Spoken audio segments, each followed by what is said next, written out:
Gandang araw fellow farmers. Ngayong araw ay ating pag-uusapan ang pamamaraan upang gamutin namin ang scabies sa katawan ng ating imported na kambing na si Aliana.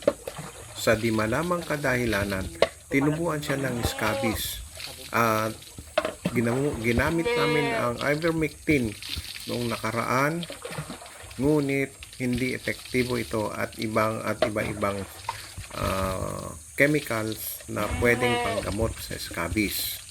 Kaya sinubukan namin ang sulfur soup at nakita namin na may pagbabago ang kanyang mga scabies sa katawan. Ngayon ay gagamutin namin siya ng isang pamamaraan namin sa Ilocos paano gamutin ng scabies sa pamamagitan ng dahon ng kakawate na aming kakatasin. Didikdikin ito at yung katas ay ipapahid namin sa buong katawan kagaya ng nakikita ninyo ngayon.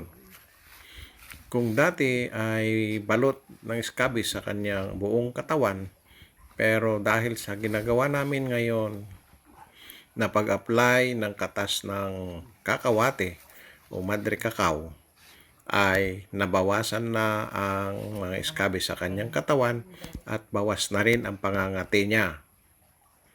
Malaki ang pagbabago ng paggamot namin sa kanya ng kakawate.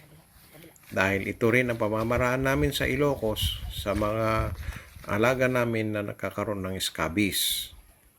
Kaya ko ibinabahagi ito upang ibahagi ang pamamaraan namin sa paggamot ng scabies. Maraming salamat.